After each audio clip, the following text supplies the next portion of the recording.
Bonjour à toutes et à tous. L'histoire que je vais vous raconter aujourd'hui est quasiment inconnue en France. Pourtant, elle est tout à fait exceptionnelle. Une enquête rigoureuse a été menée et la conclusion est sans appel. La réalité du phénomène échappe à toute explication naturelle, étant exclue toute fraude, supercherie ou manipulation. C'est une preuve supplémentaire d'une intervention divine en notre monde.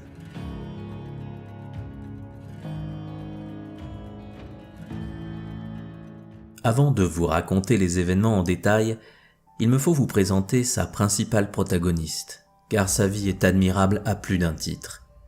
Il s'agit de Maria Tartaglino. Elle est née le vendredi 17 décembre 1887 à Asti, une ville italienne près de Turin. Sa mère décède alors qu'elle n'a que 2 ans et son père refuse de s'occuper d'elle. Dès son enfance, elle a souffert de nombreuses maladies, dont la perte de la vue de l'œil gauche. Maria considérait ces maladies comme une preuve divine de sa souffrance pour la rédemption des pécheurs et du clergé. En grandissant, son attitude étonne son entourage et notamment sa dévotion envers les âmes perdues. Elle fait de nombreux sacrifices et prières pour sauver les pécheurs. Elle souhaite rentrer à l'Institut Santa Chiara afin de servir de domestique pour les personnes âgées de l'hospice. Elle est malheureusement refusée. Mais un jour, un vieil homme distingué se présente à l'Institut et demande à parler au supérieur.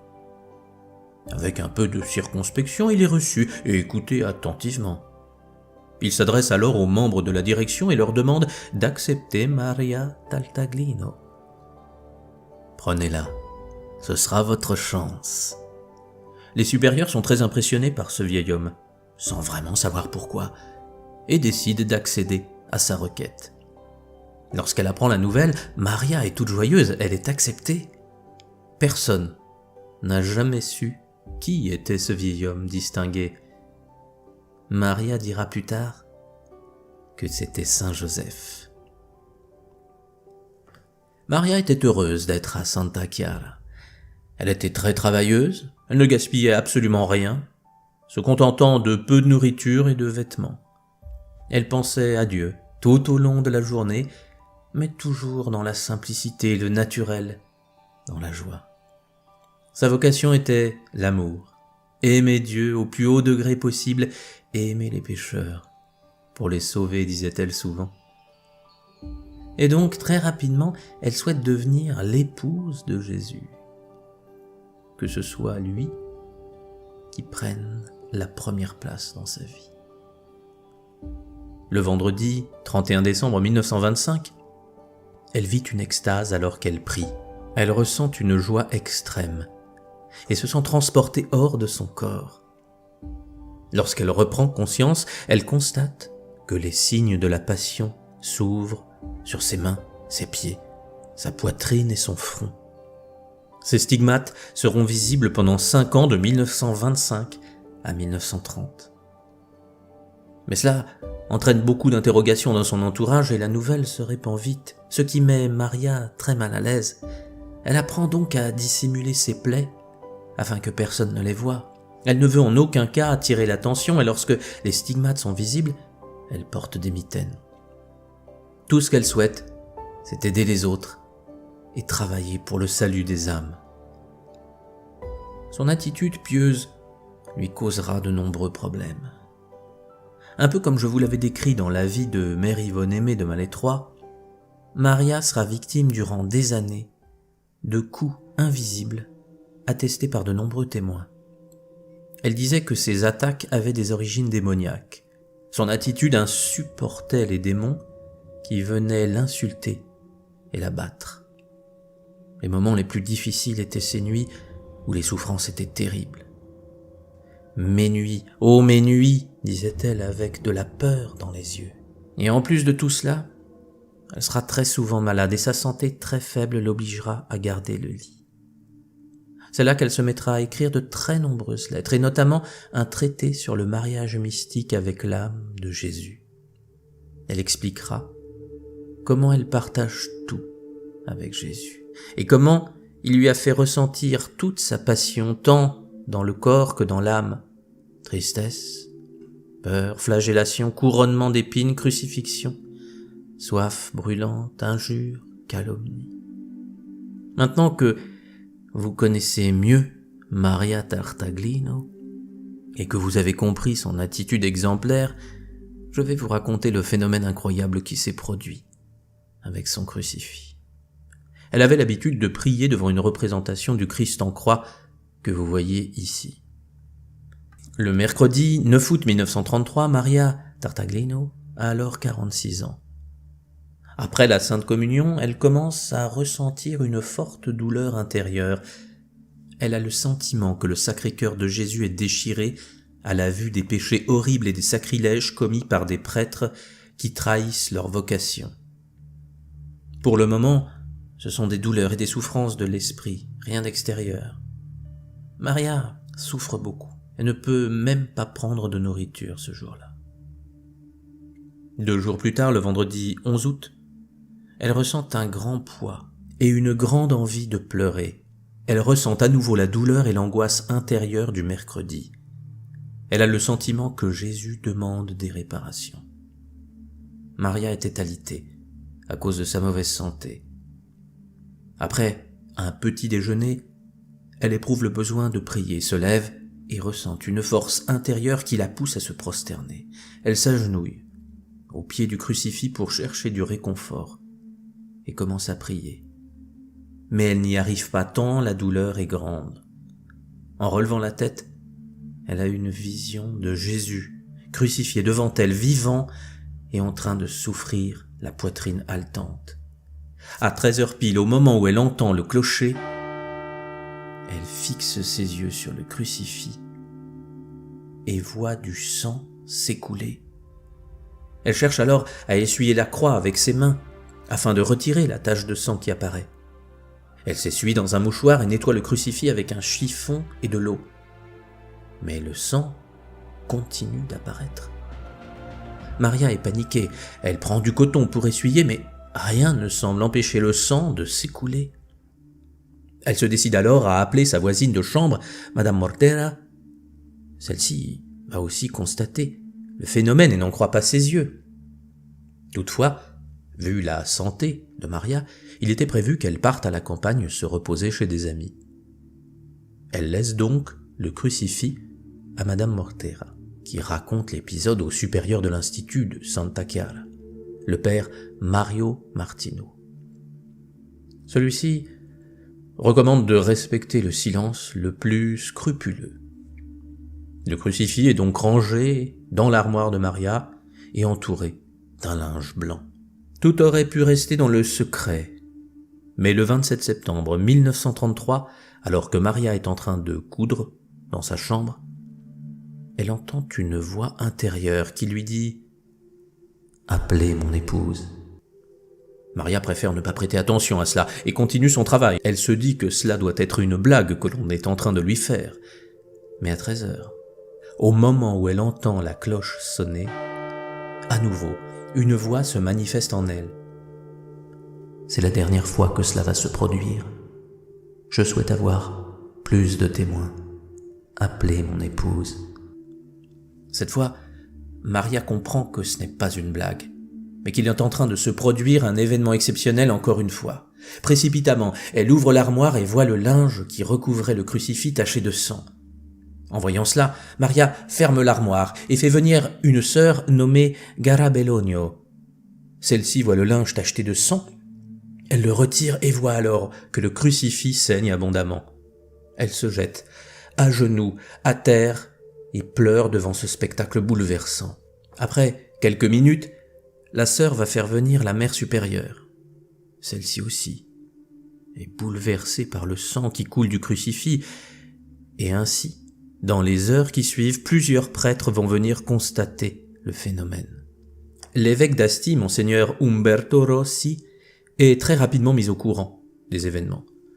Il fait examiner des croûtes de sang coagulées à l'Institut de médecine légale de l'Université de Turin afin de savoir si c'est une supercherie. La réponse qui est envoyée et qu'il s'agit de sang humain et non pas d'une imitation. L'évêque sait également qu'il existe des fraudes dans ce domaine et que certaines statues possèdent des mécanismes afin de pouvoir sécréter du liquide. Le crucifix fait donc aussi l'objet de radiographies réalisées par 2 spécialistes qui ne trouvent pas d'anomalie. Voici ce qu'ils diront en rendant leur rapport. L'examen radiographique, complété par une radioscopie, permet d'affirmer qu'à l'intérieur du crucifix en question, il n'y a pas de cavité susceptible de contenir une quelconque substance, encore moins de sang. Et encore, qu'il n'y a pas de traces de trous qui communiquent et ont communiqué avec l'intérieur. Outre ces analyses, l'évêque convoque le tribunal ecclésiastique diocésain, auquel il donne un large mandat et mission expresse de faire toutes les investigations nécessaires pour s'assurer de la véracité des faits. Le tribunal ecclésiastique diocésain va interroger tous les témoins, qui sont au nombre de 17, 7 prêtres, 6 religieuses et 4 laïcs. Alors que l'enquête suit son cours, le 12 janvier 1934, Maria ressent une terrible douleur à l'épaule gauche lors d'une vision mystérieuse de la passion de Jésus dans laquelle elle porte la croix du Christ. Là aussi, elle pense au début que ce n'était qu'une douleur intérieure, mais il va alors être constaté une plaie ouverte et enflée à l'endroit même où reposait la croix lors de sa vision. Le 23 février 1934, le tribunal ecclésiastique donnera les conclusions de l'enquête de la double saignée du crucifix.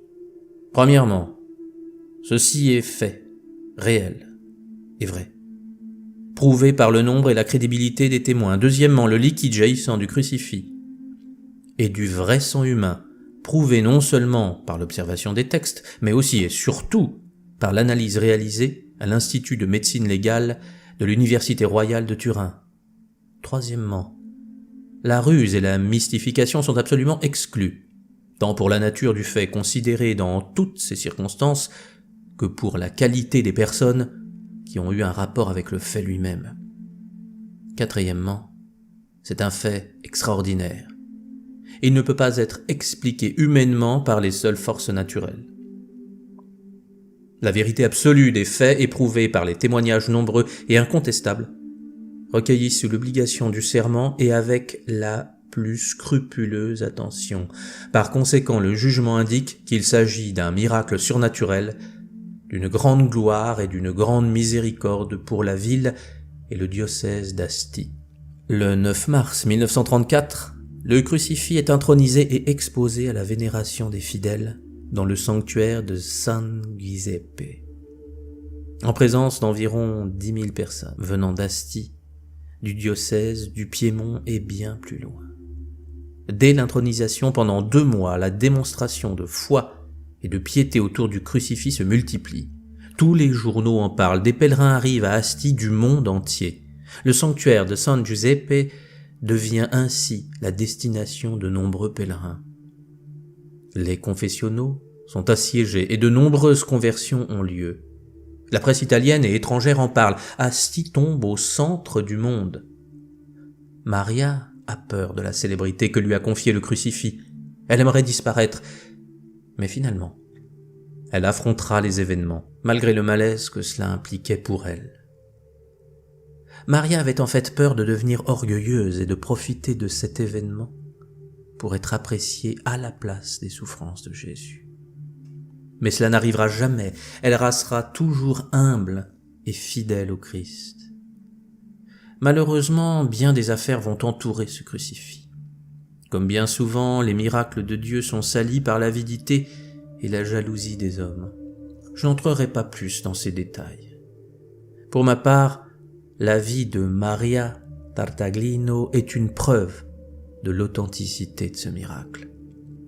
Il faut également savoir qu'elle vivra bien des expériences mystiques au cours de sa vie, avec notamment le phénomène exceptionnel et incroyable de la bilocation, c'est-à-dire qu'elle pouvait être vue à 2 endroits en même temps. Un peu comme ce qui se passait avec Padre Pio, et justement, signalons d'ailleurs qu'elle était en très bon rapport avec le saint Padre Pio, qu'il appréciait au plus haut point. Voici d'ailleurs une petite anecdote qui en dit long. Un jour, alors que des personnes venant d'Asti, là où vivait Maria, étaient allées trouver Padre Pio à San Giovanni Rotondo, il leur dit « Pourquoi venez-vous chez moi ? Vous avez Maria Tartaglino, là où vous vivez. Allez la voir, allez vers elle. Je souscris à tout ce qu'elle vous dira. » Maria Tartaglino est décédée le 1er septembre 1944, le premier vendredi du mois, à Asti. Elle avait 57 ans. Son corps se trouve aujourd'hui au cimetière d'Asti, sa tombe est toujours fleurie. Beaucoup de gens vont prier Maria Tartaglino pour recevoir de l'aide. Très peu de temps après sa mort, de nombreuses grâces, attestées par serment, ont été rapportées. Il y en aurait plus d'une centaine aujourd'hui. Cet événement peut vous paraître peut-être anecdotique, un crucifix qui saigne, mais il ne l'est pas. Au contraire, il est là pour nous rappeler les souffrances que Jésus a endurées pour le salut de l'humanité. Je vois beaucoup de personnes qui imaginent la crucifixion comme une sorte d'image d'Épinal, comme quelque chose de lointain entré dans les mœurs sans grande importance. Il ne faut jamais oublier tout ce qu'a pu être la passion de Jésus. Jamais, et ce miracle nous le rappelle. Il a endossé des souffrances inimaginables pour sauver le monde entier, pour nous montrer que tout est possible, que nos difficultés peuvent être surmontées. Jésus n'aurait pas dû vivre ce qu'il a vécu, il ne l'a pas mérité, et pourtant, il a connu la médisance, l'humiliation, la torture. J'imagine que durant votre vie, on vous a peut-être déjà calomnié, injustement, et vous avez ressenti quelle souffrance cela peut représenter que de vivre une telle injustice. Eh bien imaginez un instant alors ce qu'a pu être la passion du Christ, être abandonné de tous, être calomnié, être humilié, être torturé. Tout cela en ayant vécu une vie exemplaire. Imaginez un seul instant la force d'esprit et de cœur de Jésus, accepter de vivre tout cela par amour des autres. Chaque jour de votre vie, pensez à cela et ne l'oubliez jamais. Et dans les moments les plus durs de votre existence, sachez qu'il est là, à vos côtés, qu'il comprend vos souffrances et qu'il peut donc vous aider car il les a traversées et en a triomphé. N'y a-t-il pas de plus merveilleuse nouvelle que de savoir que malgré tout ce que nous aurons à traverser, le Christ sera là, avec nous, à nos côtés, car il nous aime d'un amour que nous ne pouvons pas concevoir. Remercions-le, pensons à lui, et ayons une vie magnifique afin de l'honorer.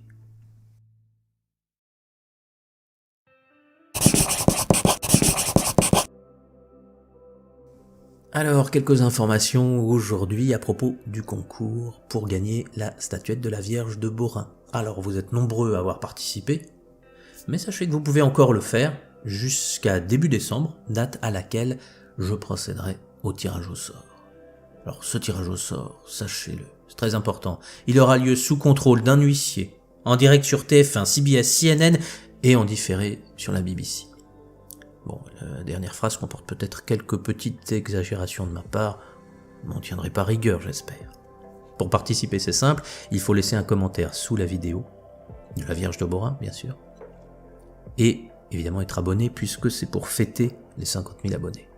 D'ailleurs, en écrivant la vidéo d'aujourd'hui, deuxième petit point que je voulais vous parler, je me suis replongé dans la vie de Padre Pio, et il faut bien avouer que ce fut un vrai plaisir. Alors je sais qu'il existe de nombreuses vidéos, chaînes, sur ce grand saint. Mais si jamais vous voulez que je fasse une vidéo sur sa vie, eh bien dites-le moi en commentaire. Si je vois que vous êtes une majorité à le demander, alors c'est que ça vous intéresse et je l'ajouterai à la liste des futurs projets. Et en parlant de futurs projets, justement, je vous prépare pour la fin de l'année des vidéos à propos d'une très belle apparition mariale, mais qui me demande beaucoup de temps, alors je vais la peaufiner pour qu'elle vous plaise. Et aussi, vous verrez qu'il y aura des vidéos sur des miracles qui sont très inspirants. Voilà, je vous souhaite, comme toujours, le meilleur et vous dis à la prochaine fois.